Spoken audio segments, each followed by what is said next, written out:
the draft of the Truckee River Vision Plan. We have people joining with us online as well. And so hello to those of you who are with us online. And I know a lot of people will watch this recorded. So thank you for tuning into that as well. I might get this just, are there people still out in the lobby coming in?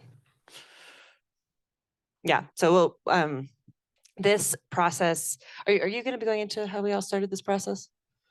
Again. Sure. Sure, we'll put that into your, just briefly into your presentation. I won't go into, I'll let Brandon do the talk. I'll let y'all meet Brandon if you haven't met him yet.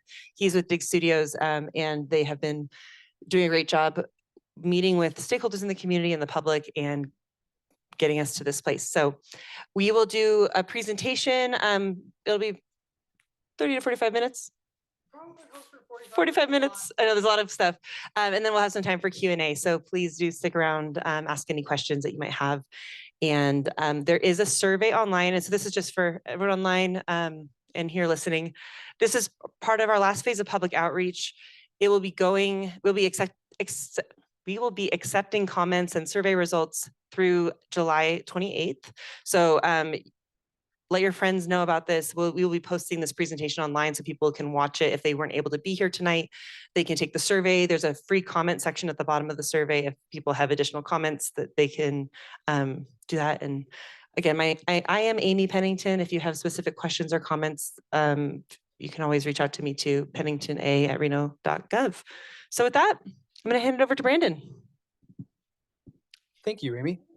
Can everybody hear me at this? I'm not really good with microphones. Thank you for coming out. A lot of familiar faces. It's nice to see again.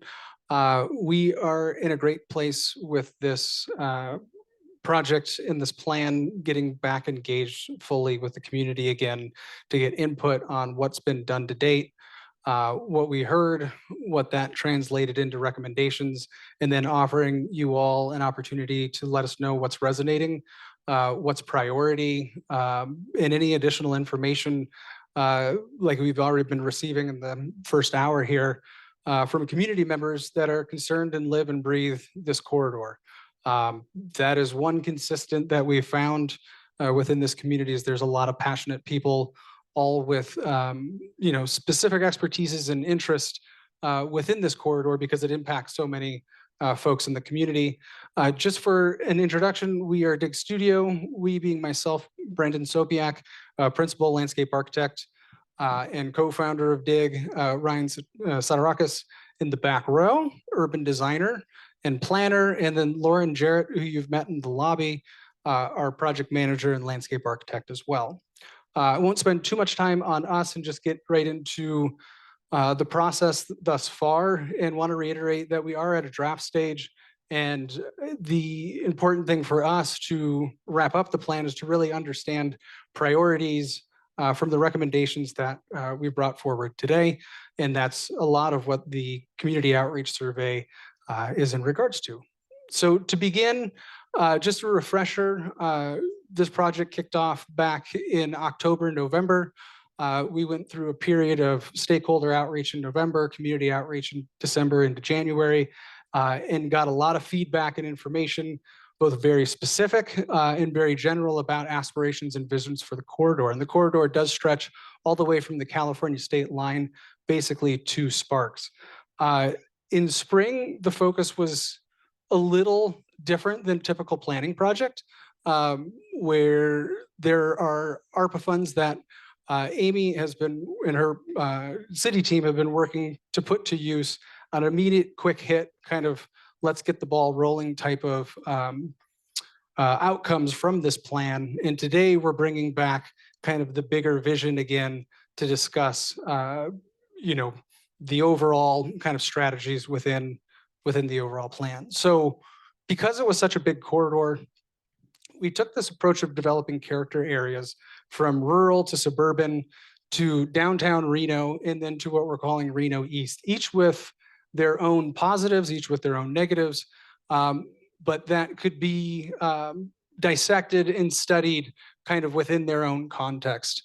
And then along with that was this idea of planning pillars, which really break down and organize the plan into 4 or 5 different sections, from land use and design, mobility and connectivity, parks and open space, safety, sustainability, and public art. Public art was one that wasn't necessarily asked for from the RFP, but we felt it was important overlay to integrate into the plan. And actually, City of Reno is going through a current process right now, updating their public arts master plan that we're integrating with and making sure that we're collaborating and coordinating on recommendations. So I'll start with kind of what we read, what we saw, who we met to get to where we are today. If there was one thing we understood right away, that there was a lot of plans that had been done. We heard it from council and we heard it from the mayor very early on that the last thing that the city needed was more plans, right? We needed action and steps to be taken. But we felt it was important to go through these plans with a fine-tooth comb, extract out all the recommendations, and actually physically map them on the site so we could understand whether it was a transportation plan, whether it was one Truckee Rivers management plan, whether it was the parks and open space plan that had recently been done, how these all impact or overlay the Truckee, and that this document could be an opportunity to consolidate those ideas, uplift some of those ideas forward into these recommendations to build momentum so they can get done. What we saw while we were out, and we continue to be out frequently, was a corridor that had a lot of character to it, but had a lot of diversity from east to west. And the problems and the opportunities and the challenges change dramatically from the east to the west as you move through downtown, but yet it presented such a beautiful river and water experience and an opportunity, especially through the downtown core, to create something amazing. And as we asked a lot of stakeholders early on, we led with very open-ended questions. And, tell us about something that's memorable. Tell us about a place that you absolutely love on the river. And we kept hearing west, Mayberry Park. Those types of comments. And you can tell, we could tell as we kind of meandered through this corridor, the character change and the desire to bring that natural aesthetic and the beauty of the Truckee River and pull that all the way through the entire plan. That led to what we heard. We had a series of stakeholder meetings, like I had mentioned, and then public outreach meetings where we kind of set up stands and drove people to an online portal, which was heavily engaged with. One of the heavier engagements that our public outreach consultant had seen on a social map website. The map that you see in the lower right hand was an opportunity for the community to physically put sticky notes essentially on an aerial and say, hey, you guys got to look at this spot, or you guys got to look at this, or I have an idea for this area, or this area needs improvement. And so we were able to take all that data and extract out themes, and those are broken down into all the different sections. And I should pause and say, I'm going to be going through this very high level because we only have 45 minutes, but we have all of the different sections in draft detail posted on the website. So if there's anything specific that I may have high level glazed over that you have any questions, we can obviously hit it at the end, but that's all downloadable for you guys to take a look at and provide your feedback. So just some key points and some high level takeaways. Parks and open space, in terms of what is extremely important in creating place and creating community along a river, was ranked by far the highest out of any other type of use or amenity. And then the bottom one really drove a lot of kind of early thoughts about easy win, quick hit solutions and what we could do to improve the kind of experience of the river, which was the question of what keeps you from using the river currently. Safety and aesthetics was number one. Cleanliness and aesthetics was number one. Safety concerns came in number two, and then lack of trail connectivity came in number three. And it was really interesting in terms of trail connectivity, the differences between the east and west corridor, where each had their own issues, where when you went east, the trail was continuous, but the width of the trail and the condition of the trail varied greatly. As you went west, the trail was a little bit more standardized in terms of its width and material, but it would stop, it would throw you out in the middle of 4-lane roads, it would bring you up by the highway. And so as we went through this corridor, we realized that connectivity really meant different things depending on where you were in the corridor. From those stakeholder and public meetings and gatherings, we've extracted these 5 project goals. They're listed on the website, and the question that we're asking is, which ones really resonate, which ones are highest priority, because that will help us prioritize the recommendations within the plan and what to elevate to, hey, this needs to happen immediately type approach to that recommendation. Number 1 was encourage a clean and safe river. Number 2 was build a connected river. Again, connected river meaning multiple things. Number 3 was a big one, and we've already heard a little bit about this evening, is implement a cohesive plan for consistency.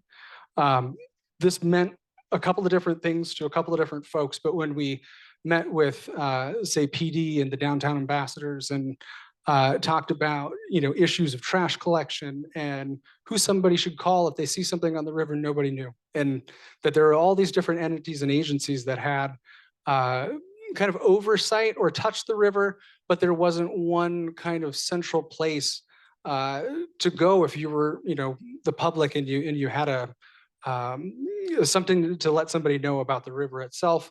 And then in terms of things like vegetation maintenance, trail maintenance, like I said, trash and bench and lighting, all of those different things that make an environment feel safe and comfortable. That was all controlled by various different agencies, and there was a lot of confusion. So if there's a way to bring consistency to that, that was something that was a big goal. Celebrate the river as a recreational asset was number 4. Again, these aren't necessarily in any type of ranked order. And again, that came from the Rio Reimagined study, which is really Reno redefining itself as a recreational hub, and how can we increase access, increase safety of in-river activities, and really promote the Truckee as a recreational asset. And then this one saying loud and clear, which is prioritize the ecological function of the river, which includes the water quality of the river. So back to the planning pillars, as we called them previously, the planning themes of the project. And this organized the document.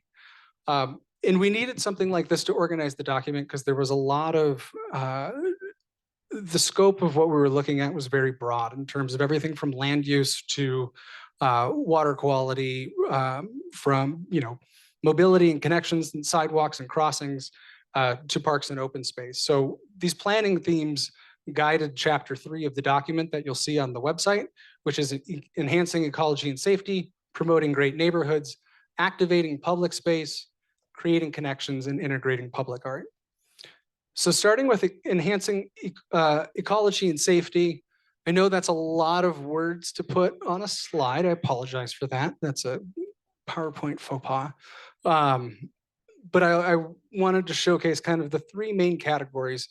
And really starting with this and leading with this section, we kind of thought of this as a filter that then overlaid all the other planning and open space recommendations in the document. So safety, water, and ecological systems really were kind of guiding the rest of the plan. Promote desired riverside use. So that was things like enhanced trail lighting, cleanliness and sanitation, site furnishings. The second kind of group of recommendations was improve in-river safety, which looks at some of the existing obstacles and barriers within enjoying the river as a recreational asset, whether that's limited access points, better access points, or actually looking at the existing dams and analyzing those in terms of how they could be modified or potentially removed to remove hazards within the river. And then the final is collaboratively stewarding the Truckee. And we use that word because we recognize that there's a lot of people that have done a ton of work on plans and looking at whether it's bank restoration projects, cleanup projects. It's how can this plan support those efforts in a meaningful way and allocate funding and support to continue the cleanup and the stewarding of water quality and river quality in the Truckee. So a couple of quick slides, promoting desired riverside use. We talked about lighting. A couple of things to think about with lighting, whether it be downtown or in the park space or the trail, is just noticing a lot of vandalism within lighting, and also understanding the desire for ecologically sensitive lighting that limits light pollution. The other piece of the puzzle that we looked at was vegetation management, and how vegetation management, not only from an ecological function of the river, but also from a safety and visibility of the river itself in terms of promoting desired use along the corridor. It's amazing what a trash receptacle can do in terms of your experience of being in a place. Um, we've noticed that with public space design, small details like site furnishings and consistency and quality in those types of materials can elevate your experience and make you feel safe as a user, but also increase the functionality of them and limit problems with trash migrating down the river in the future. In river safety, looking at the existing dam conditions, and we've talked to a lot of rafters and kayakers and understand some of the challenges that exist out there today. And that's one of the top recommendations in the plan, is to take a close look at each one of those in terms of modifications or improvements. And then to steward the Truckee and look for opportunities to showcase green infrastructure, stormwater management practices within public park spaces, to showcase kind of through Reno's own property how we can utilize best practices to clean and treat stormwater. And then the sustainability section also overlaid on the land use and planning section with a recommendation of an overlay district, which will set guidelines for future development and redevelopment along the Truckee River within the city of Reno. And part of this was to develop setbacks, including public access easements, native riparian buffer areas that development would have to follow if they developed along the Truckee. So from there, that's a good lead into the land use and planning recommendations, which was kind of built along this idea of creating or promoting great new communities. The biggest key recommendation from this chapter was the creation of that Truckee overlay zoning district.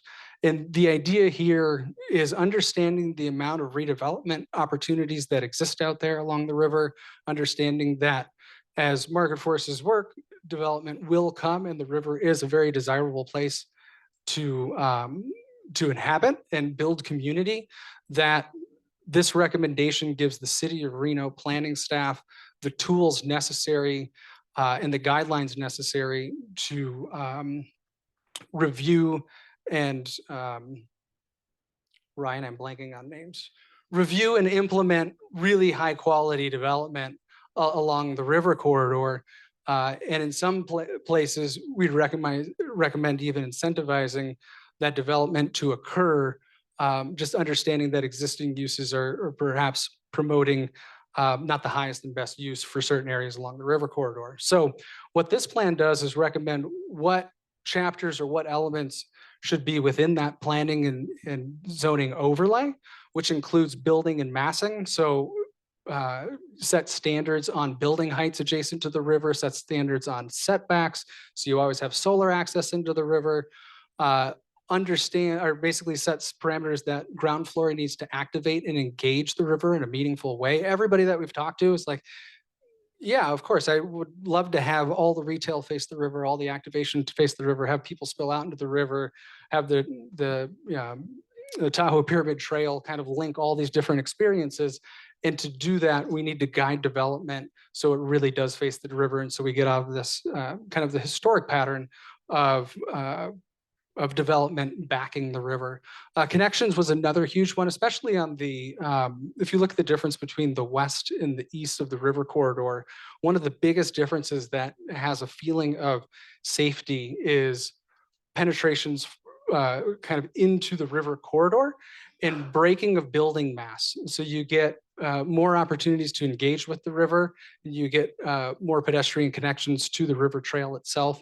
And so what we're suggesting is through this overlay that you'd have a maximum of 300 feet of building, which is basically a nice downtown block, before you'd have to have some sort of pedestrian connection that brings you into the river corridor itself. Amenities and materials. This is an overlay that has to do with quality and consistency of amenities and materials. This is both from an experiential standpoint, but also from a continuity of maintenance standpoint.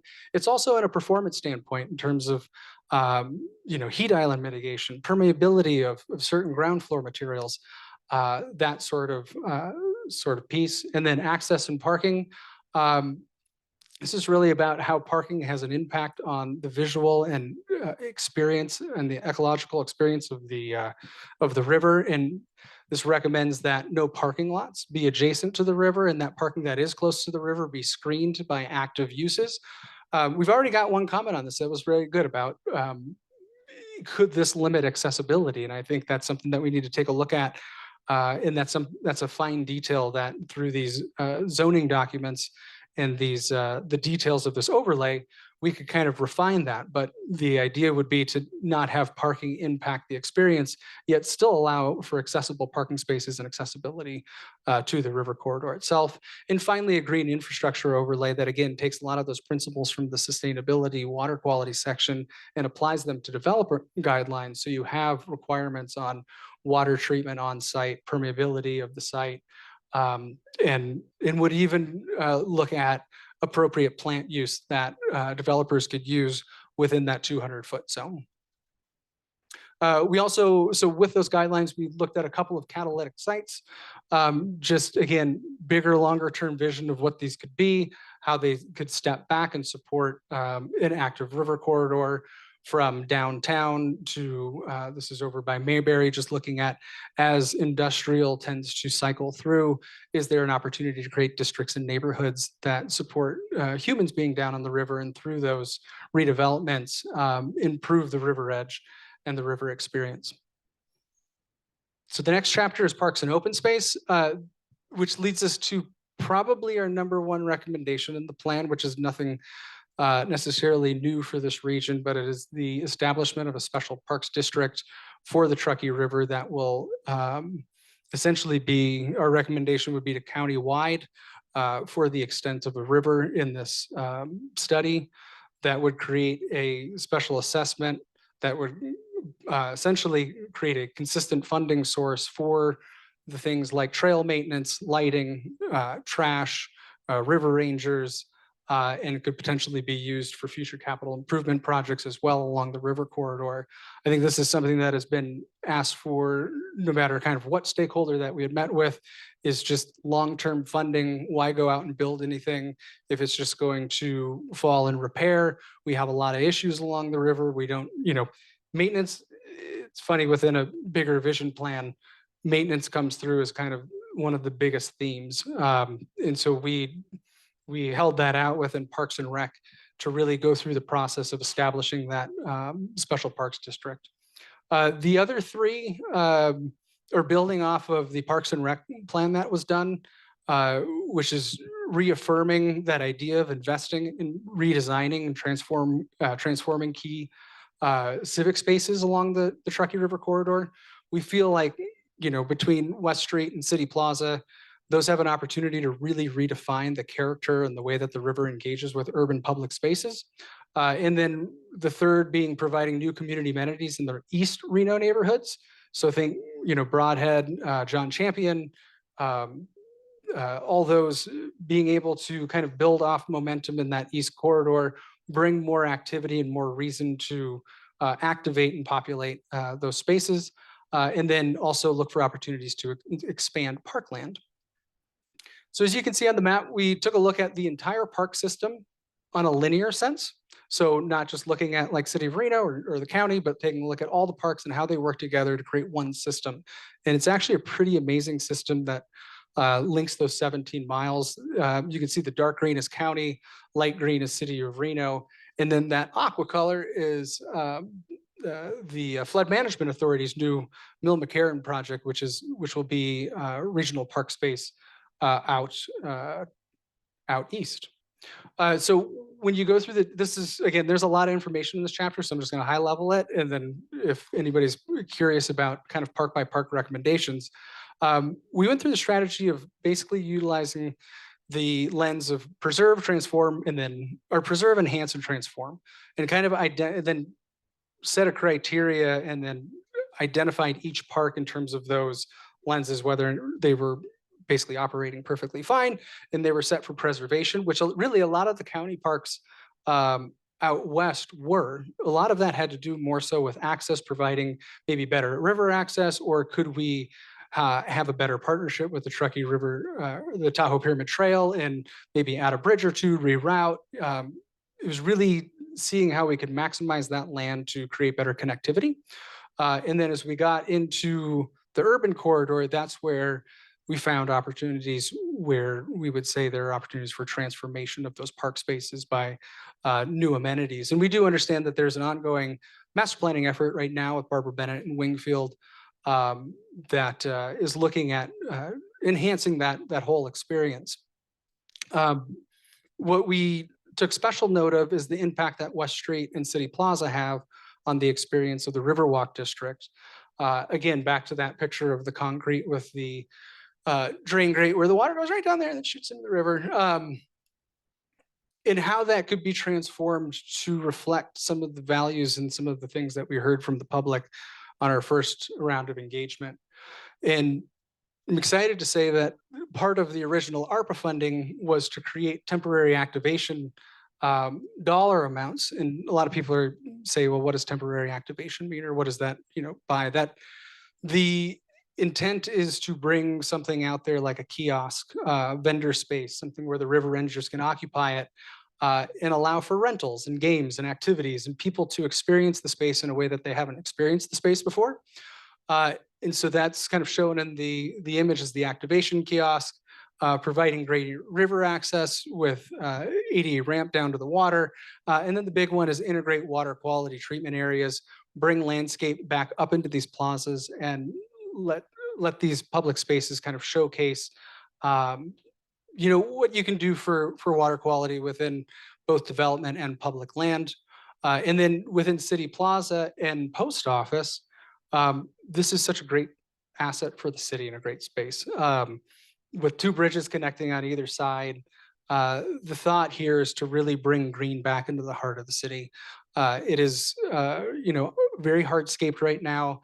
And part of the idea of the feeling of being on the river is being in shade, being, surrounded by tree canopy, and pulling a little bit of that into the public space, recognizing that the street to the north that just basically divides City Hall from the park as we see it out there, really is set up to host markets and events and those types of things. We don't need to kind of over program those spaces or over program kind of the plaza spaces, and we can bring more community scaled events back into that space. One of the bigger moves here, one of the bigger recommendations, and we understand that there's obviously challenges with infrastructure, is to pull back and to visually connect with the river downtown more than we do now. It's obviously very high walled shut off when you're walking along some of the plaza spaces, just given view angles, it's really hard to kind of connect visually with the river.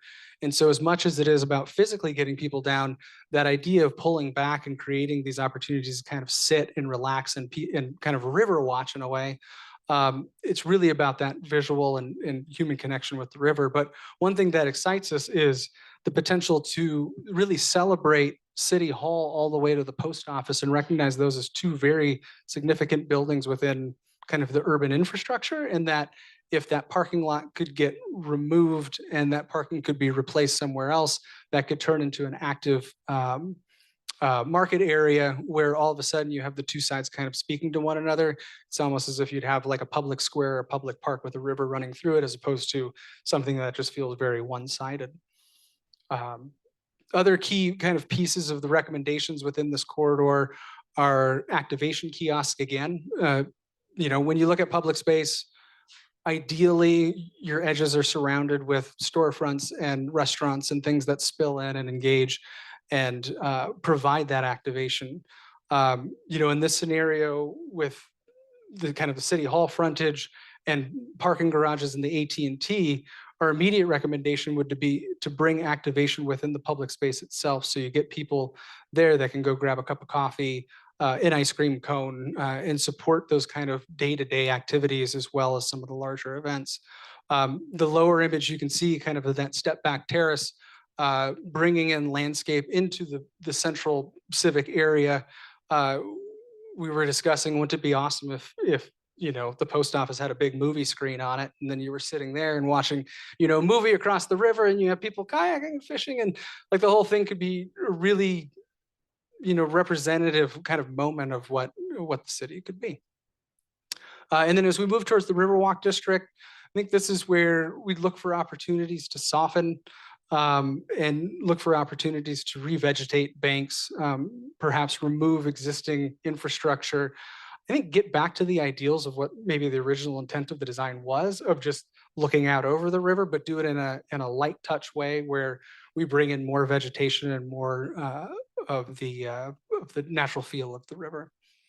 And then as we go further east, there are some key recommendations for all of the parks, Broadhead, Fisherman's, John Champion, in terms of integrating new amenities such as nature playgrounds, community gardens, elements like that, that build a sense of community and build a reason to kind of be and activate those spaces. I think John Champion, with the momentum that Reno Sparks Indian Colony has, redeveloping the lots around there, I think has a great momentum behind it to redevelop and create a great community space. Sorry, a lot of talking. And then with Fisherman Park, I think there are equally kind of interesting opportunities with that, but just understanding its relationship to the current city maintenance yard. If there's an opportunity to expand public park space, I think that would be a great spot to do so. How are we doing on timing? Oh, okay, good. So next chapter of the document is about mobility and connectivity. Again, this has a lot of overlap with some of the parks and open space, but it's really about building consistency and understanding within the trail section and trail experience, which means creating distinct and consistent path widths, and also within the river itself, creating a blueway plan so in-river navigation becomes easier. You can understand exit points, access points, creating additional trail connections to the river. And then there are some quick build kind of pedestrian enhancements that we were looking at within the plan as well as micromobility hubs, which recognizes the Tahoe Pyramid Trail is a major circulator and the river is a major circulator. And if we can build infrastructure, even simply like bike storage lockers and that sort of thing, and link the idea that these bus routes and other transit routes overlap this amazing kind of east-west connector, there can be hubs and hotspots that can be created. So we've had a lot of coordination with the county on trail alignments and improvements. And so you'll see these maps up on the web. They're probably a little much to read right now, but they're done in kind of two phases. And I'm actually going to take just a quick step back.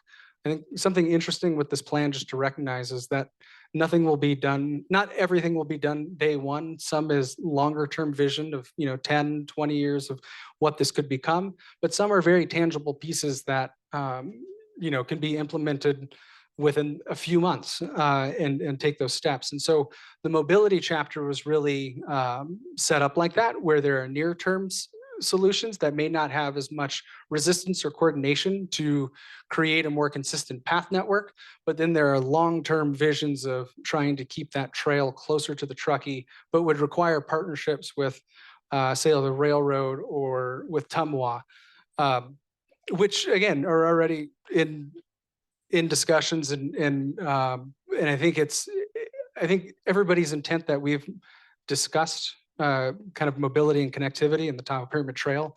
Everybody has that desire to get it off of Mayberry Drive and in other places and find alternate routes for that experience. So that marches its way from the west all the way through the suburbs and over around the preserve, just looking at opportunities to maybe add a bridge here and there, make a connection, or utilize adjacent land for different connections. And then the other piece of the puzzle is then how the section of the river, the section of the trail relates to those kind of maps and recommendations. So providing continuity within a 10-foot wide path, providing soft shoulders for jogging, providing amenity breakout areas every so often. So you have little hubs along the trail where you can stop, get down to the water, and access. As you get into the urban condition, it gets a little bit more intricate. Looking at Riverside Drive, the opportunities to expand the pedestrian experience there and simplify the bikeway along Riverside Drive, because right now it's a sharrow. So this is suggesting within and that it's a key piece of this, within the existing footprint of the asphalt, create narrower lanes and then implement a two-way bikeway to take bikes and vehicles off of the same lane. And that way with bikes, you don't have to go over all the speed humps that are also there. But do that again to hug the bikes closer to the river. And so you're not crossing any traffic when you're kind of navigating that, because that's the one point where you do kind of do have to kind of hop traffic and then you get back and forth. There are a couple of key crossings in this location along Riverside Drive as well that would be kind of critical to mark better. As we get into the urban infrastructure, and just had a great conversation on this earlier. Oh, yes, there you go. There's a lot of things that prohibit you from actually utilizing the trail as it was intended, including the existing buildings that were built that encroached heavily on the river's edge, grade changes that pose difficulty from ADA access and also bike movement. And so we looked at some alternate routing, which again, I think we're going to continue to take a look at this to get best kind of day 1 to year 10 kind of improvements, but looking at an alternate route to the south of the river, looking at alternate routes north of the river, looking at pedestrian bridge connections from Museum Drive over to the ballpark and how that could potentially tie in. Learning today about potential kink in that pedestrian bridge, which I think would even make it more valuable. And so again, that's what tonight and this outreach period is all about, is to continue to get feedback on the recommendations that are within the plan. So again, looking at high visibility, high value, public spaces or potential to be public spaces and what they could be transformed into. On the trail section, again, we could look at going into a permeable paver solution through downtown to slow traffic and to kind of give some texture underneath you, so it's a different environment and you're not supposed to be speeding. So there are subtle, intuitive kind of things we can do with trail design and trail materiality to make a nice intuitive environment in terms of navigating the river. And then obviously, I think most of you probably are well aware of this area behind the museum and its wonderful magenta spray paint, where I think it gets down to about 5'9" in its trail section with the existing fence right there. We're looking at an option that utilizes that trail corridor, but does it in a cantilevered way where the bank can be kind of regraded at a lower slope so it can actually be stabilized and vegetated, because right now it is not, it's basically rock and dirt. And this could provide the ample room for trail passage. But then there are also other alternatives that we're looking at on the north that could complement this as well. And then as we head further to the west, is really recognizing and supporting Reno Sparks Indian Colony's footpath on the south, the kind of dumbbell effect of what the investments at Grand Sierra Resort will do in terms of bringing people from that area to downtown Reno and back, and how that can drive more activity through that trail corridor, and that can be a good thing. And then recognizing also the new Flood Management Authority's project there on the far south, the Mill McCarran Open Space Project, and recognizing that the Tahoe Pyramid Trail has an opportunity to engage with that open space. So finally, last chapter of the document is about public art. There's one big recommendation here, which is make public art a forethought. We've been involved in a lot of public projects, and the best public art integration is the one that start early with the design team. And so it's about allocating funds, but it's also about involving public artists early and often within these projects so we can create integrated experiences. I think one thing that we recognized very early on in being out here is that Reno has a great public art scene. It's tied to a festival, and the ability to pull that art into downtown and give that experience to locals and visitors alike it's amazing, and continue to build on that. We have 9 Arts helped us with kind of the public arts section and developed key typologies and mapping for where these typologies could take place. And again, this part of the document is continues to be under development with the new public arts master plan that's ongoing right now. But looking at opportunities for iconic, like the big whale, temporary, something that brings everyone out because they need to experience it before it's gone. Murals, there's a lot of opportunities within murals, and we see a lot of mural work already through the downtown. Discovery and then functional art, which is as simple as a bike rack, and that makes a huge difference in terms of your experience of place. So one outcome of that as well is the idea of branding and setting a better brand for the idea of the Truckee River. So that's a key recommendation of creating kind of a river walker and understanding that you're in kind of the Truckee River zone, whether it's an icon, a color palette, that sort of thing, working with current wayfinding efforts that are ongoing right now. And then ultimately continuing to just celebrate the legacy of public art in this community is really amazing. So with that, I actually went fairly quickly. So with that, next steps, feedback. This is still very much in draft form, and we continue to get comments that will mold the plan moving forward. When you take the survey, a lot of the questions are kind of rank, from 1 to 5. How do you feel about this element? And that's really key, because one of the last chapters that's not shown here is implementation and financing, where how can we fund these different projects, which ones take priority, and for us in this process right now, understanding what's resonating and what you all think is important will help us finalize that chapter and make the final implementation plan. And then from there, it's about implementing it.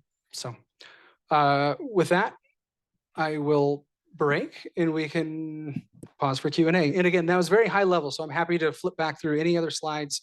And again, all information in a much more detail is online for review as well.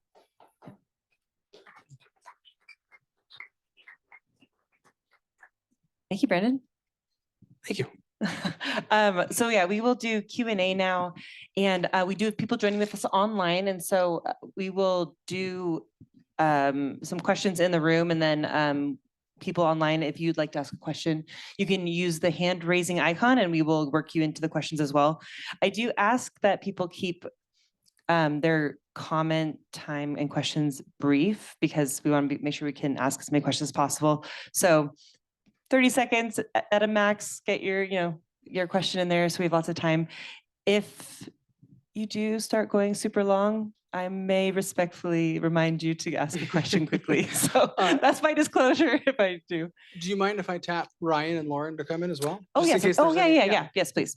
We'll grab them as well. And if you have questions that are more specific to like the city, myself and Brian McCardle, our revitalization manager, are here, versus things that are more specific to Dig's work on the plan. So we'll wait for the rest of our consultants to come in here, and so we have all the experts. Well, so to that point, just a little bit about Dig and kind of our approach and how it overlaid with the recommendations is I by no means consider myself an expert into everything, right? And so I have Ryan here, my expert in urban design and planning, and Lauren, my expert in landscape architecture. And so within Dig, we have expertise in water edge design guidelines with Gretchen Wilson, our principal in Denver, who has been involved in this project from early on. We have Greg, who is an expert in mobility and transportation and street sections and bikeways, and he's been involved in this project from early on. And then, like I said, Lauren and I are landscape architects and have been focused on the overall plan, but specifically with trails connectivity and parks and open space. And then Ryan here from an urban design, land use and planning perspective. So within Dig, we've kind of pulled experts from all those different categories and all those different lenses So then we could work internally together to create a plan that has chapters of expertise, but all are coordinated and we collaborated with one another through the process. So just a little bit on that. And then one thing to note too, we have an in-river engineer, S2O engineering, which is now Caliber, which was Scott Shipley, who has legacy experience on the original Whitewater Park design downtown. So he's been on our team as well.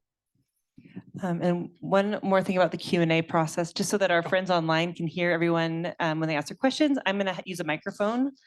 So I just ask that I'll have people raise your hand if they'd like to ask a question, and then I'll give you the mic to be able to speak into the mic. Okay. So with that, we'll open up Q&A.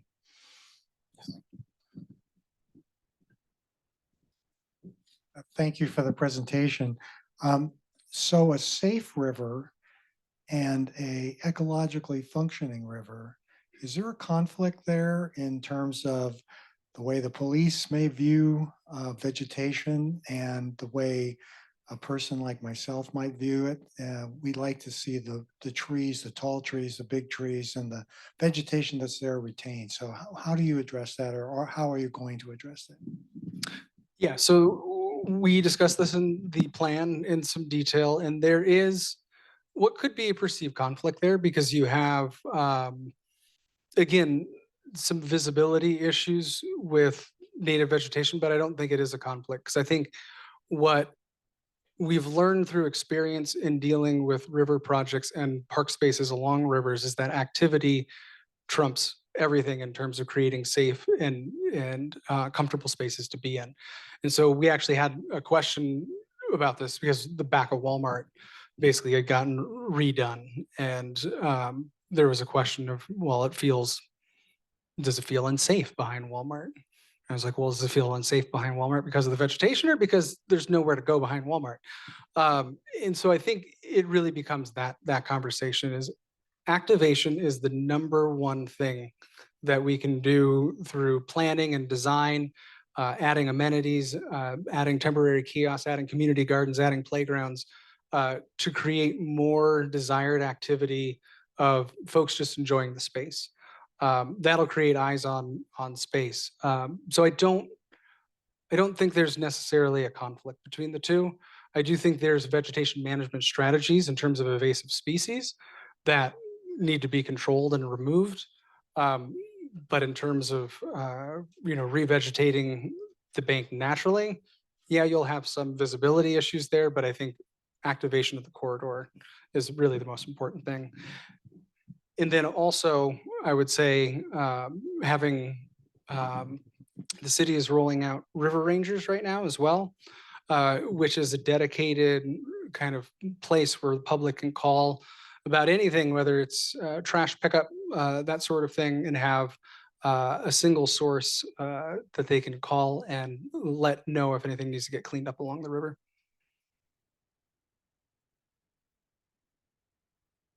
And have another question? Right. Anything else? Feel free. So I also want to address the safe river part of this because I know that every year we have several water rescues that go on and there's not a lot of input points for the police or the fire department or the water rangers. Yes. I guess that's what they're called. I was unclear. Sorry, For instance, so my property is on the river and I actually did see, and it was a proposed proposed trail across our property on one of your slides. So just the other day, the fire department came up, there was a water rescue and they couldn't go through my gate because I wasn't there. So there's very limited places and we actually at the River Inn would love to be a part of having you guys work with us on giving access to the river, giving access to people. We're on the river and we would just like to be able to, put that out there for you guys to look at. Because we own two sides of land, or the land on each side of the river. You're familiar. So, but are there any more access points for? Yes. Yes. Yeah. Yes, there's a lot, actually. We met with the fire department and the Swift Water Rescue Team to get the specific places where they're currently having issues. And we've identified those. It's in the full draft plan where each of those locations are, just to make sure that they have access. And I can't remember the exact dimension right now, but X amount of feet along the river, and identified where those should be. So yes, that's Okay, absolutely a part of the will plan. they be on your plan? Are they going to be on there so we can see where they are? Yeah, they are in on the chapter. They're not on the board, but they're in the chapter. In the But chapter, okay. yeah. And then just, I have one more question too, sorry. The other thing is the access to the river is usually across railroad tracks. And I know there's been issues getting guarded crossings with the railroad. And I know that from firsthand experience, I know they do not want any more liabilities. So that is the other thing that we can offer, is we can offer that accessibility with the guarded crossings for safety. So I don't know where that's going, but also too, a lot of river rafters get off on our property, even though it is private property, and we must have had at least 30 of them this year. So there is a lot of this going on, and the access to where we are seems to be an extreme point of either getting in or out of the river. And so again, I'd like to offer our ability to be a part of this with you. Yeah, that's great. All right, let's go to an online question.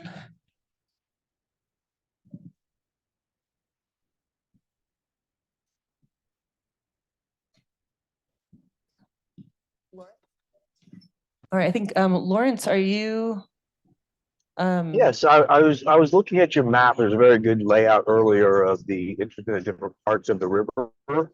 And I noticed that just west of Mayberry, there was one thumbs down. Are there any statistics that we would understand why there was a one thumbs down on nearly a mile of river and everything else was positive west of Mayberry? Are you saying there was a thumbs down in the comments from the public? No, on your map. You actually showed a map earlier of different statistical Oh, from the feedback. beginning. And there was only one thumbs down, and it happened to be just west of Mayberry. I think it was from the outrage section. And I just would like to understand why. Oh, that one. And then secondly, I'm sorry, it's such a small screen. I'm actually on my laptop driving, or in the passenger seat, excuse me. And then you also had mentioned or stated very clearly that the goal is to stay as close to the river as possible. That's the map. Thank you very much. And there's like, it just stood out to me. I looked at the map and said, there's one thumbs down. Why? It's right there just to the left of center, probably 3/4 to the left of center. And I don't know if there's statistics that fall behind that of what's negative on it. Is that a particularly dangerous section of the river or something else? Yeah, so I can speak to that really quickly. The brown is all thumbs down. So where you see like the 8 and the 12 and the 3, Yeah. that's just a single, so it went to an icon. My Okay. guess is that it is either an erosion issue with an access point, or that might be on top of the trail where it kicks you off of the river and onto the highway area. Just to clarify, these are coming from the community, not from us. So Oh, we I did understood that. go You back were and check very it. clear on that. Thank you. Yeah, I but got yeah, that. these are community comments and feedback that are still up on the website. You can go take a look at the map if you want. Yeah. Okay, and we do regularly. So the other question or point is that you mentioned that or stated that keep the trail as close to the river as possible is one of the objectives. And I don't know if you're fully aware that the owners of that property are about to have spoken and worked with the county for about a year now and are about to submit a proposal to put the Tahoe to Pyramid Trail along their property on that section of the river. And what you do in your map, whether you realize it or not, is you go across 2 private property parcels with your map. And I've been very involved in the Carcione Capone Ranch, planning. You go across private property twice before you get to public property. And what we proposed, and I worked closely with the other landowner, is we could bring that trail right down the side of the river the land is for us of use to the community is the highest and best use. And it's something that hasn't seemed to have been considered in the city plan. However, it is in the county Yeah. plan for the Gilfoyle Range. Thank you. This sounds like a really great thing to look into further. Do you want, can you please email me at penningtona@reno.gov? And Who's speaking right now? sorry, this is Amy Pennington with the city of Reno. Amy, I yesterday. Yes. Yeah, I think that would be, I given own the the detail property. of the comment, I think it's, yeah, And something we that we would definitely want to love to look be part of into. this. Yeah. Okay, yes, we'd love to And- talk to you about And this. Amy, I emailed you and the county and the city building as well. So reach out Okay, to I us. will- We're yeah, I'm wide sorry I missed open that. to be part of the plan. Great. I will. Thank you. Yes, thank you so much for your comment. We'll be in touch. Okay. Awesome. Any other questions in the room? Oh, Alicia.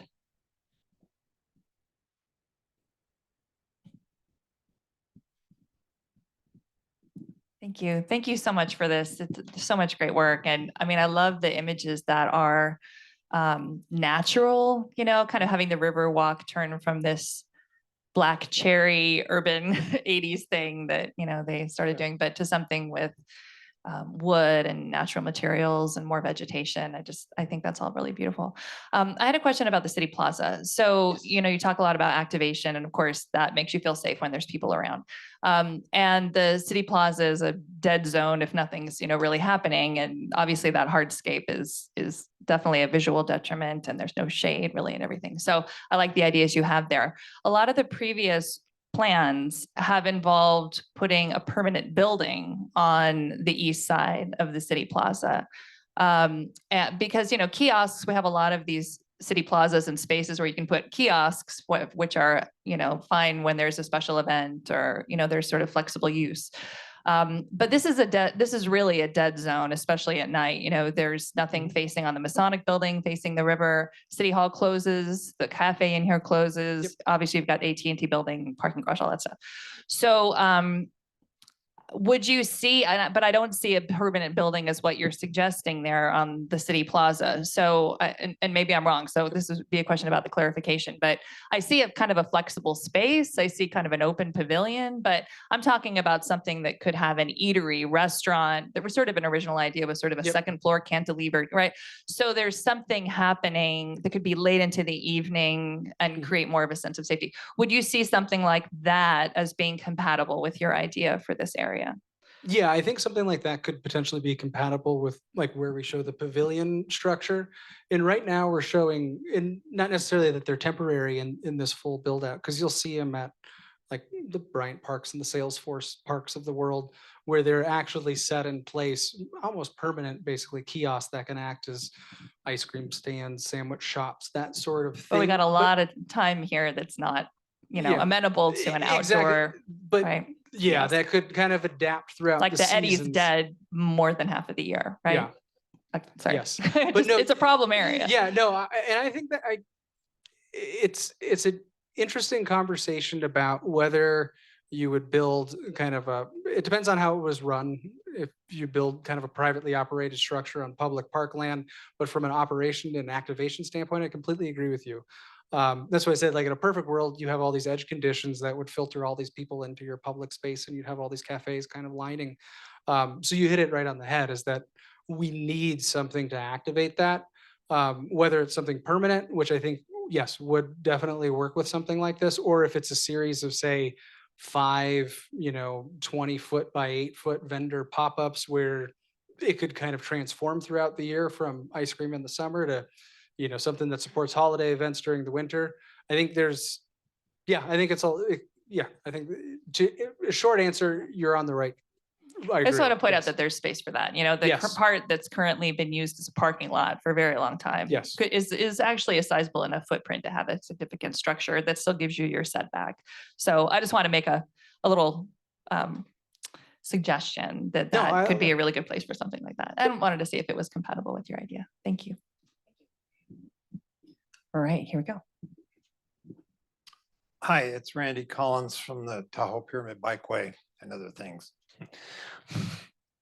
My question is, the elephant in the room always is the funding, and having a Parks District easement or on the, to pay for everything, and assessment for all the business owners and everything else is, you know, always a very hard ask to do.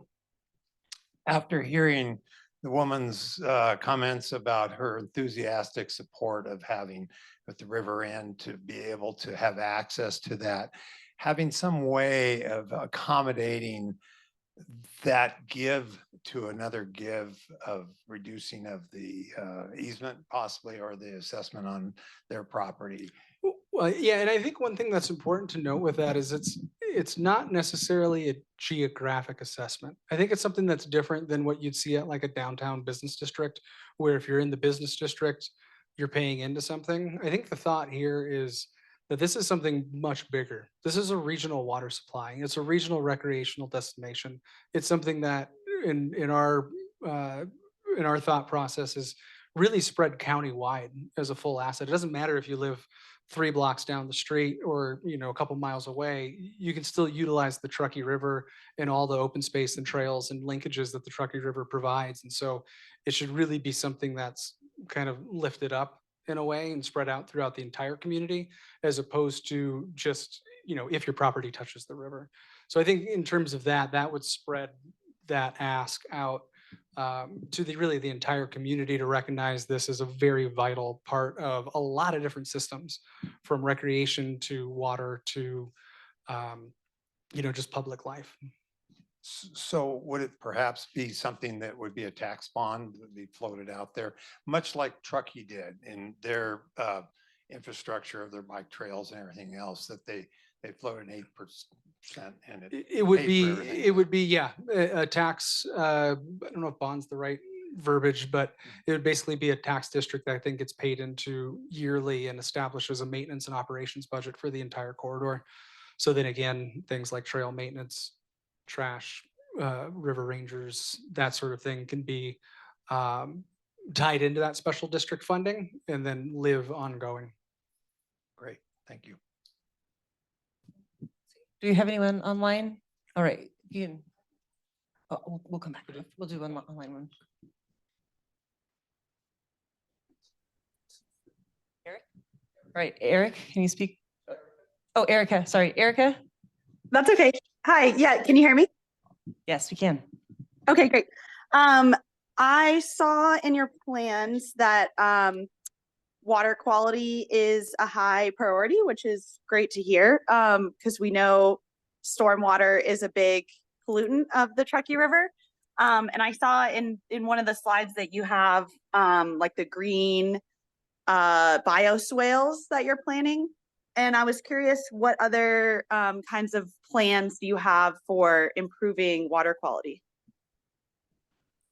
Yeah, so I think, and it is a huge component of the plan, and like I was mentioning with kind of the beginning of the conversation, it's really a filter that overlays all the different chapters. And so the idea of regulating and defining design guidelines for new redevelopment and urban development that require implementation of green infrastructure strategies, permeable pavements, so you reduce the amount of runoff from, you know, various streets. And if it is, utilizing bioswales to collect that runoff before it goes into the Truckee. From a policy standpoint, that can be integrated into zoning, which then basically makes that you know, code for developers to follow, and then you get a series of responsive development that can actually contribute to the cleansing of stormwater that gets into the Truckee. Utilizing the public park system, I think we showed a slide with 30 different parks that are adjacent. Utilizing those parks and finding opportunities for water retention and cleansing and filtration within those park systems. Idlewild is a great one that's sitting right in the middle of you know, a lot of activity. We were looking at I think the roads go right into a storm sewer and then, you know, down and out. And there's a way to simply edit those systems and implement bioswales and stormwater management strategies within public spaces. And then that gets heightened like we said, within urban parks as well, where you have a majority of hardscape and those types of elements that being able to filter and capture that. That also, one thing that this plan shows is the implementation of kind of filtration wherever turf is used too, to control nutrient loads that end up making it into the river. And so anything that's downstream of what we tend to call active or programmed turf space, from a cooling standpoint and from a use standpoint, can be very beneficial to have those spaces in an urban downtown where you can have community gather, but just understanding the maintenance needs of those, it's often necessary to then make sure that any runoff from those spaces are being collected and filtered through planting areas. And so again, through parks, through zoning, I think there's very fundamental things that can be either implied in the guidelines or actually put into practice in the parks open space systems that can showcase stormwater and water quality. I don't know if there's anything else. Is Yeah, that's any other great to follow-up from hear. that? Yeah. And I will make Oh, sorry, go ahead. just on our outreach website, there was a this section of the full draft plan was not linked correctly. So is that updated yet, or tomorrow morning? So first thing tomorrow morning, check back. That section of the draft plan will be fully available. I apologize for that. Great. Yeah, thank you for the information. I mean, right now the developments seem to just do kind of like detention basins, and obviously there's a lot of like outfalls directly to the Truckee River. So I would just love to see design plans in the future that address what the Truckee River is impaired for: PDS, phosphorus, nitrogen, stuff like that. So just kind of doing design plans that help address the water quality of the Truckee River would be great.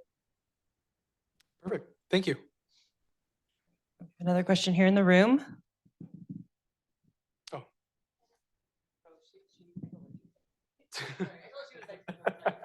Thank you. Thank you for the explanation of the plan. There are a lot of things that are exciting about this. I also wonder why goal 5, prioritize the ecological function of the river, isn't number 1. In all the previous plans, that is always like number 1. This is part of a larger system that runs from Tahoe all the way to Pyramid. We have a duty to the downstream users. This is a very human-centric plan. Give people access. When we give people access, here come all the problems too. Trash, pollution. It's comfortable and safe for us, but it's devastating for nature. Right now, the favorite parts of the river are the most natural and most wild parts. And my concern is about the degradation of those. I see Oxbow, our only nature study area on there, is now you're recommending bike and dog access. Like, I don't see natural areas where nature just gets to be. And I think that's a mistake, because once those areas are gone, they're gone forever. And although it's very good to have people accessing the river and all this, it's also comes with like big costs.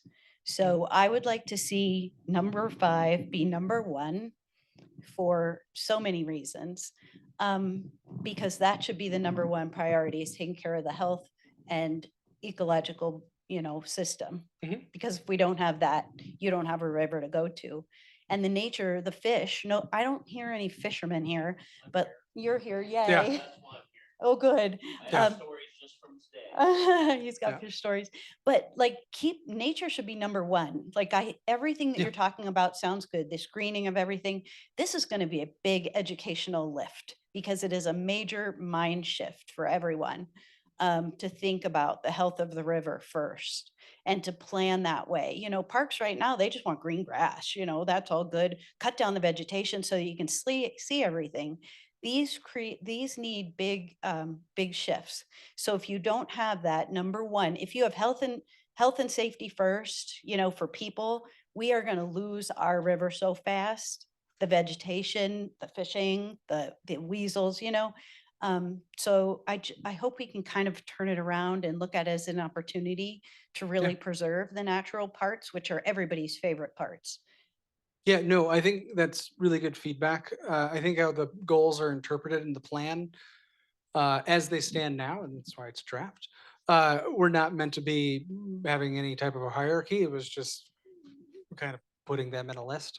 I can put them across, but I will say 100% agree. And often what we talk about when we go through plans like this, and maybe it's a little bit my fault in terms of kind of landing on some of the images of the spaces that get transformed, which again, the goals of those were really to bring more vegetation into those spaces and more aspect and experience of the river into those spaces that need it. Were a high fly skip over of all the lovely spaces that are really to be preserved along the corridor. And we did look at some connections utilizing a lot of like, I'm gonna say the name wrong, Rockstar Park, and some of the other ones about how we could better connect those, potentially add some bridges for connections. Noted on Oxbow, because I think that was a comment previously from one of the community outreach engagement that somebody had placed it on the map of, make sure that no dogs and bikes and understanding the impact of those to the nature preserve. So that's a really good comment. I think at that point we were looking at opportunities to get that river trail off of Mayberry Drive and go to the north side of the river, and if there were any opportunities to utilize kind of open space there. But no, I appreciate the comment, and I think we'll take a look at the project goals. I know one thing that we do ask in the survey is prioritizing the goals, and we basically say there's no priority as it stands now. Do some mean more to you than others, and so we'll take that input in terms of how the final plan kind of reads and showcases. And one thing that we've even done internally is brought that sustainability, water, and ecology section up to the very top, because it really did become a filter for everything else that's kind of in the plan. But no, we're on the same page. So thank you. I missed someone's hand over here before. All right, here. Then after that, we'll go online to, I think, a hand we have up there. I'll skip over my ecological comment. Thank you for being so well spoken on that regard. Big question that I have, and maybe it's better question for the city to ask is, as an engineer, I understand the drafting phase quite well and the design phase. I do have questions when it comes to the implementation and financing, that last point.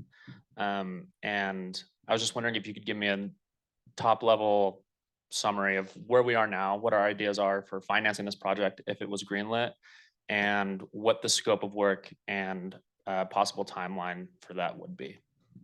Okay. I can, Amy, do you want to take that, or do you want me to? Because You start off and then we might have you. Yeah, because I wanted to clarify that this is a plan. And so it's not necessarily all done at once.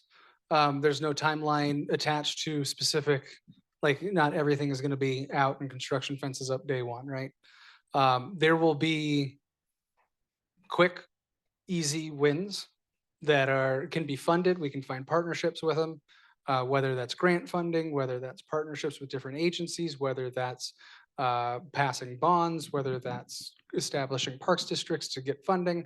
There are a lot of different mechanisms out there.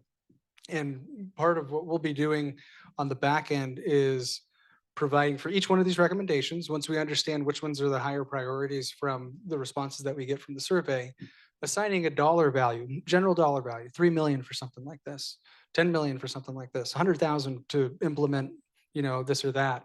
And then we'll put opportunities for funding within that, just general city funds. We recommend the city go out for a parks bond to, do something like that. So that will be all part of that chapter. And then honestly, some of the recommendations are very big. If you're on the engineering side, you know that, certain are 10-year visions, right? 20-year visions of what this could become. Some are immediate, like, hey, this could happen in October. We could go do this. And that's what's so exciting about some of the ARPA things, is that some of that stuff's already in motion in terms of new site furnishings, new, activation, purchases and furniture just to get people out using the space. So to answer your question, it will not be linear. It will be prioritized, and then based on the priorities, then kind of timeframes will be suggested within the document. And some of those timeframes may be long-term, and they may need certain cooperation and coordination with other agencies that's sometimes out of the city's control. Swapping parking lot out of post office building is going to take some navigation on how that could potentially happen. Partnerships and coordination with the railroad to do different alignments is going to take long-term commitments, and but there's a lot of people that have put a lot of work into many of the recommendations that are finding themselves in this plan already. So some of this is just building on and reinforcing things that are already in motion and conversations that are already started. So in a way, some is already happening, some may be 10 years, but that our implementation plan will kind of take those recommendations, assign kind of an overall estimated budget impact is a good way to put it. And then who those partners are that we need to coordinate to make something happen, and then where those possible funding sources could come from. Yeah, and I'll just, that- yeah, that's great. And I'll just add to that, I think something that we've seen, whether it's through the stakeholder process where, well, I'll back up. One of the reasons why making a vision plan was so important is because there's so many agencies, organizations who care about the river, are putting money into it, or who are funding projects. And there's often a feeling of like, we're not necessarily all coordinated on the same page. So part of this was an attempt to just even coordinate the voices in the groups, and even like people here tonight where it's like, oh, you do this on the river, or you this property, like, oh, this is really great. It will probably still be learning more and more about the people who want to be involved. But once there's kind of a vision that is decided on as a concept, we've actually been starting to see people kind of be like, oh, actually, I can help. I could probably help with that part. Different agencies coming forward saying that they want to be involved in different parts of it. So it is something that I think will evolve as we are moving along, and people see themselves in different parts of the solutions of the plan. Brian, did you want to add anything about? All right, that's sufficient. Let's do. Well, we will do one more online question right now.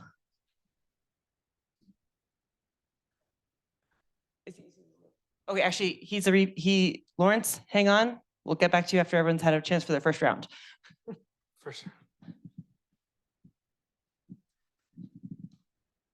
Thanks, Amy. This actually might be more of a question for the city, but it's been so long since that first meeting at the mining museum, or at the mining museum, at the auto museum in McKinley, and I've lost some details and I can't remember. Has there been any conversation with the various partners that need to be part of getting the dam debris out of the river? As a kayaker, that's such a risk. Sorry to the fly fishermen in the room for being a kayaker, but is that going to happen? Do you think will getting some of that out of there happen? Is that part of the plan even? I can't even remember. Oh yeah, so there's a part of the plan. Well, I could yeah, go ahead, Brandon. Oh yeah, yes. Part of the plan is a recommendation. It's a high priority recommendation. How we have them set right now is to study and evaluate the 6 in-river dams that exist out there from California Sparks. We have been in conversation, and Tumwa has been a stakeholder and an owner of some of those facilities. There are also some facilities where ownership is very murky, and it is not the Ambrose Dam. We heard is not tied to County Park, but there is that one dam that is by Ambrose Park that is of high interest in terms of the health and safety hazard that it currently has within the river experience.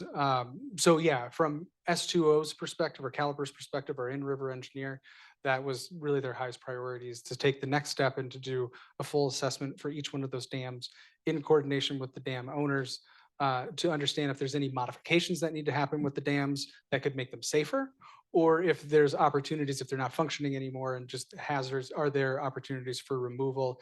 And then if there are opportunities for removal, are there then opportunities for replacement with recreational features?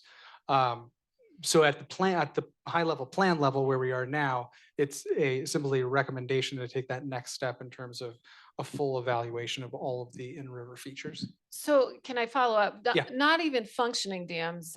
I mean, like upstream of Idlewild, there's those chunks of dam piece. I mean, Yeah. I'm even talking about that. Will that happen? I mean, I know it's still It complicated. is, when I actually just had a conversation yesterday in regards to some of those, apparently, I was learning more about flooding yesterday. I learned more about so many things during these projects, which is amazing. And apparently some of those, even though they may look haphazard, they're actually specifically placed in certain places for flow reasons. So it doesn't mean that they have to necessarily stay as they are if they're unsafe, but they'd have to be evaluated to not to necessarily just be pulled out if they are serving a purpose. So they would have to be evaluated. Get the rebar out. Yeah, yeah. Get So the yeah, rebar out. rebar sticking out is probably not serving any purpose, but some of the cement at those locations may have been put there for a reason that we would just need to evaluate how to continue to serve the purpose it needs to serve. Rebar. See? Rebar. I know that spot. Yeah. But yes, it is beyond the dams, it is a recommendation to remove in-river obstacles. Yes. So I just recently sent you a nice email about dams, and you just were talking about dams, and I might as well open my mouth. So anyways, a vast majority of these dams, including the Fleisch Dam up in California, all belong to Tumwa. And Tumwa is owned by the city of Reno, Sparks, and Washoe County. Those dams really do not pay for themselves much anymore with all the current costs of like rebuilding half a mile of flumes and building holes through mountains to make it work better. They also dewater the sections of river that they infect and severely cause harm to the water quality and such. So please look forward to getting rid of the dams. Nice free flowing river is what all us kayakers want to find. So that's not fair, including somehow modifying the State Line Dam, which is Steamboat Ditches Dam, to make it safe, because there's virtually nobody runs that thing because it's just way too hazardous. And we used to run it all the time in the 80s, but it doesn't happen anymore. So, and Ambrose has got to go. It's been recommended numerous times to be removed. It's got to go.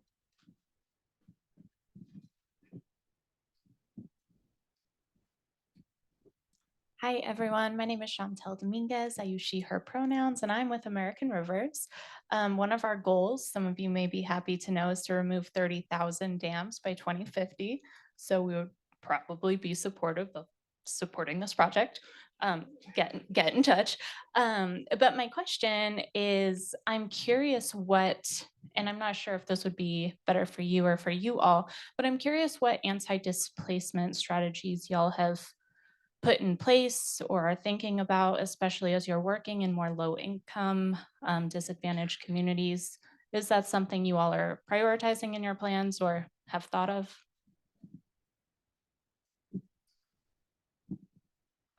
I'll answer one part of it. Is I know that there are in the plan, like the parks plan, there are a lot of improvements that are focused on some aspects of the river to bring more amenities to neighborhoods that have not previously had them.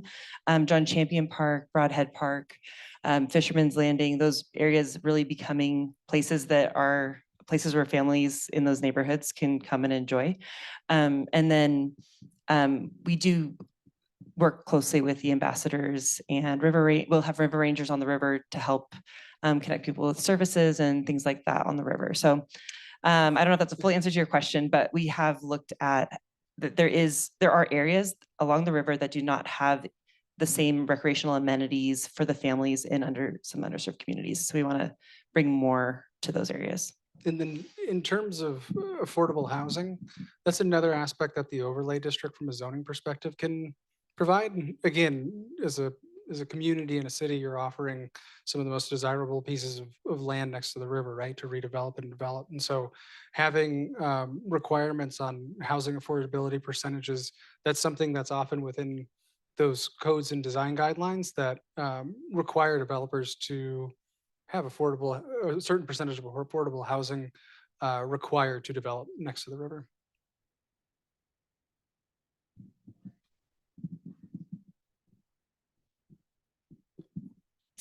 Hello, hi, Damian Cole for the record.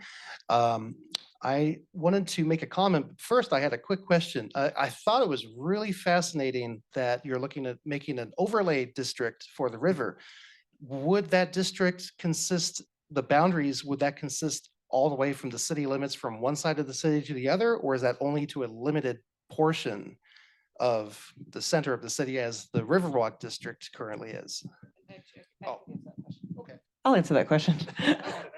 Or I mean, I guess the overlay district is one thing. You can answer that one. If people are wondering about the special parks district, I'll answer that one because we just been talking about it here in the city.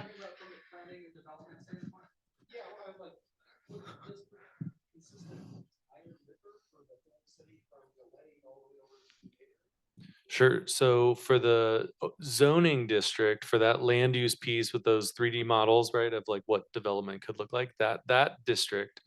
So there's two districts, right, recommended, right? There's the overlay zone district for things like this. So the exact boundaries of that TBD, the recommendation in this plan is to create, to do project number 2, which is to write this, right?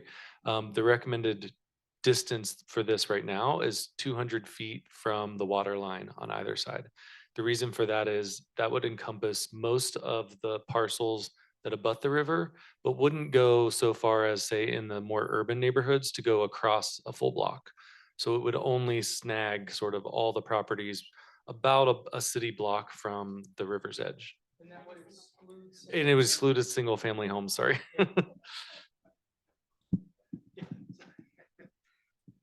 Yeah, depending on what the answer to that was.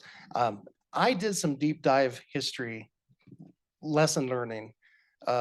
Originally, my investigation into this started due to a denial that I received from the city for making ADA accessible accommodations at the Public Safety Center to get to the river at the Kerman Sutro Bridge. One of the reasons why they claimed they didn't need to do this is because there were no parks along the river. There was no park called Quinsley Greenbelt Park, which I found interesting considering it was on the county assessor's mapping system. So from there, I started looking at microfiche at the Washoe County Library. From there, I found myself going to the Special Collections Department at University of Nevada, Reno, and I found the hundreds of pages from the very first councilwoman for the city of Reno from 1973 to 77. Her name was Pat Hardy Lewis, and she was one of the champions of the river and also of creating a regional bikeway system in collaboration with multiple departments, including City of Sparks, Parks and Rec, Public Works, you name it. It was a thing. So from there, I found out this whole Greenbelt project started in 1973. It was an ecological preservation project in which the multiple cities, city of Sparks and Reno, would acquire parcels of land set back from the center line. I believe it was up to 150 feet away from the center line of the river. And that's how we established this nonstop contiguous row of parks heading all. That's how come the characteristic of the river changes so drastically as you head away from the city heading east, because it was supposed to be a nature preserve all the way out, using Parks and Recs funds from the state to fund creating the Truckee River bike path. So that's where it came from. So when I'm looking at this whole redistricting idea about putting an overlay, speaking to the concerns of the previous speakers, the previous commenters, about putting putting the ecology of it, essentially the river is essentially a city of its own that belongs to nature. And I'm really concerned with the fact that if we do decide to start districting and developing areas that previously have for the last 50 years been protected as part of this green belt, we still need to keep in touch with how this came to be in the first place. All of the individual parcel owners, including Harrah's, Reno Gazette Journal's parent company, Newspapers Incorporated, the filling in of Scott's Island in the 70s, and all of this, they dedicated their land for a meager $1 or $10, whatever the minimum fee was for the donation, to give that setback existing, or to use easements, or they used condemnation, and the city of Sparks was involved with this as well. What I'm trying to get at is that if we do decide to create a district, and if we try to figure out a way how to fund it, we need to keep that balance in mind. And that gets me to my last point, which is, instead of looking at this purely as Parks and Rec for the purpose of funding, this whole push toward the new trend of micromobility, using bicycles or other forms of personal transportation devices that are not cars, there's a push for this to try to cut down on congestion, things like that. That was the plan 50 years ago. That's how this whole thing started in the first place. That's Bike Route 2, which all of the signs have been taken down little by little, because unfortunately there was a PR move by the Tahoe Pyramid Trail Group to take bike out of the name. So unfortunate. And so what I would recommend in this case, in the sense of trying to find funding, is concentrate on the transportation aspect of it, not simply Parks and Rec, which unfortunately Parks and Rec is seen as something that is disposable. If it doesn't involve a car, it doesn't involve public works transportation funds. So make a new department that you can get funds by concentrating on the transportation aspect while maintaining the preservation of the ecology of the river. That would be my recommendation. Thanks. Do you want to make a comment on? I saw you pull up this. Well, I slide, pulled up so- the slide to get to that balance between the ecological function and the development. And I think you might have been referring more to the special parks district, but in terms of the zoning district recommendation, just to reiterate and clarify that this would be a big part of it, would be at least a minimum 100-foot development setback, and required, native riparian zone planting within that zone. That's sort of a nationwide or global best practice is about 100 feet at least. Some places go as far as 200 feet. At that point, you start to get you get into the balance of urban design where you're a little too far from the river to get that engagement with the people and the river's edge. So, but this is all still TBD when that project kicks off. Yeah, and just one quick clarifying comment, because it is a little confusing that we have 2 district recommendations in the plan. If you hear us say zoning overlay district, that is strictly land use and redevelopment, which, to Ryan's point, is geographically connected to the river with that 200-foot offset that identifies properties that would have overlay zoning design guidelines to them. That has nothing to do with kind of cost and funding and getting money in. The second district that we've referred to tonight is the Truckee River Special Parks District, which would be a county-wide district for the Truckee River corridor, which would be a tax district to get long-term funding support for maintenance and operations of the entire corridor, which would include bank stabilization, revegetation, trail maintenance, lighting, etc. Just curious, how many more people in here have questions? I'm just looking at the time. 1, 2. All right. And was that a little wave over here? No? Okay. All right. Great. Well, we're going to go about 5 more minutes. And so we'll start. You run them, right? Okay. Hi, yes, I'm new to town, so thank you everyone for all of your knowledge and such. Just a strong support of the separated bike path at every instance that is desperately needed. Centering the ecology of the river is obviously first, but it also centers the ecology of the river to get all of us out of our cars and walking and biking places. And so it's great to see that. I'm wondering if you have any comment to how stable you think this is in a final plan. Like, is it here now and will go away because it gets too expensive? Or is this something that you see as a central commitment to this idea? In terms of consistency and continuity in the bikeway? And yes, vision for the plan. I would say confident that what you're seeing today, it again, fluctuating based on, new comments, new information and priorities, but confident because and the reason behind that is that a lot of these ideas are building up and supporting efforts that are already ongoing. Like I know there's a lot of effort on providing alternate routes and continuity and trail width from Tahoe Pyramid Trail. Like we know that we want to basically just promote that. We know that One Truckee River and the group over there has done years and years of really strenuous and rigorous work on the Truckee River in terms of water quality, bank stabilization, revegetation projects. In this recommendation on Broadhead, we're basically amplifying, saying, hey, they're doing this at Broadhead, let's support it and do more at Broadhead. So really it's building on stuff that's already happening within the community. If that's one thing that's hit me a ton in working with this project is just how ingrained that everybody that we've met, from whether fish, kayak, trails, you name it. That's why this plan ends up being so diverse, right? Is that it has different pieces and parts from everything. But yeah, I feel pretty confident in terms of what's been put out there on paper, because it should, and that again, this is a check to make sure that it should be reflecting all the feedback and values and desires that we've gotten from the public and the stakeholder group. Yeah. I will say one thing on fish question. Oh.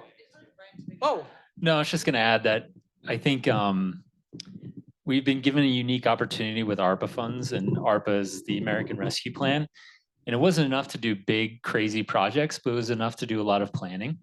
And so I think this goal is to be very intentional about how we approach the river going forward. But through the ARPA funds, we were able to get a public art master plan, a parks and recreation master plan, a placemaking master plan, and now a Truckee River vision plan.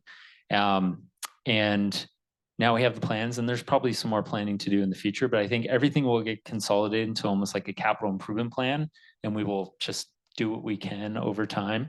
But it may take 20 years and it may come in fits and starts, but we'll be intentional. Our economy's changed, our quality of life has changed, and so I think this is how we approach this going forward. Who's back here in the back?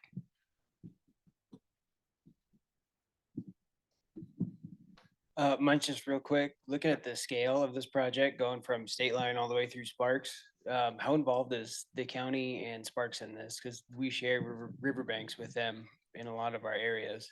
Are they on board, or are we just doing this by ourselves in Reno?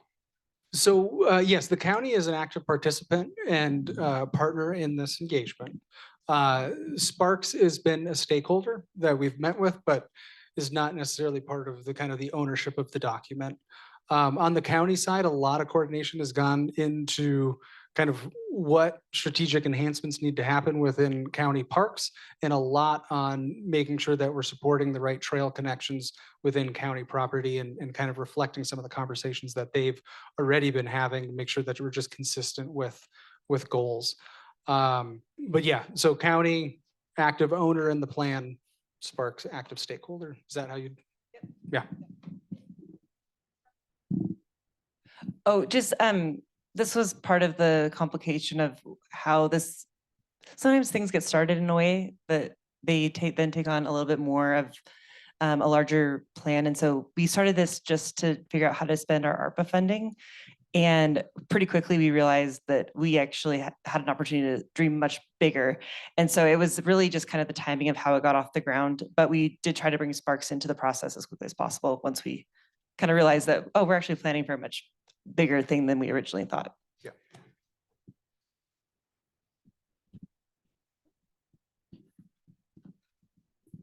Appreciate it. My name's Steve Swinford. I probably have fished behind every rock from State Line to Cottonwood Park. So I have a little experience on the river, fish about 5 days a week, understand everything that's going on. I really appreciate you guys taking the lead and doing these things. They're inevitable. I realize that. The woman really spoke to me that spoke about the ecological part of it. It's very important. And if you spent a day on the river with me, you would get emotional just like I am about it. I'd like to say that somewhere within all this, it would be suggested that it's an opportunity to educate the next generation on the importance of the value of the river. And again, that should be a #1 priority. It's the lifeblood of what we are here. Yep. It's our main artery. And to treat it with respect and make it a beautiful place, because a lot of what I see, it's not well taken care of, and there needs to be a lot of cleanup.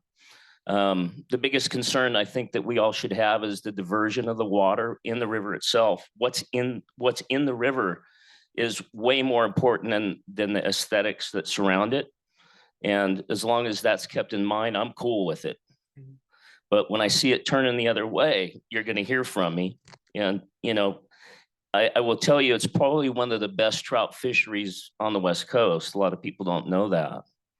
And today I was fishing with a client, and I'm not a licensed guide, but a guy I work with. And as I was fighting a fish, I reached down and pulled out a twisted tea can from one of the rafters, obviously, as I was fighting a 4-pound rainbow. And then I found more on down there. So I want to remind everybody, it's not the homeless only that are littering the river, okay? And there's nothing more unsatisfying than spending a nice day on the river. And in the last 3 weeks, I've seen eagles, osprey, night heron, blue heron, beavers, and there's nothing more disappointing than catching a 5-pound fish next to an or a white claw can. We cannot have that. And I think that really pulls the emotional strings for a lot of people. And I just want to say it would just be really beneficial to utilize the opportunity to educate the importance and all the beautiful you know, waterfowl that live on the river. It's just so beautiful. And so keeping that in mind, I'm with you. Perfect. Appreciate that. I think that's something that could be amplified in the existing plan right now. We talk about it in terms of wayfinding in signage along the river and how we can kind of improve that, but I think we can go into more depth. Go for it. And we'll talk about it. Okay. But no, that's a good comment. Thank you. I've spent hundreds of hours on the river in the last 7 years. And I've always had this in mind, and I would like to see everything that you're doing happen. And it's eventual, and it's needed in certain areas, obviously, but the beauty of that river is unmatched. Yeah. It really is, from Truckee to the California side all the way down. It's gorgeous. Yeah. They've done a great job in California side Truckee, and thanks for that trail. Love that trail. And I pulled out over 1,000 pounds of trash just from behind GSR, Greg Street, all the way down to Cottonwood. And the Spark side always picks up that trash within the next day.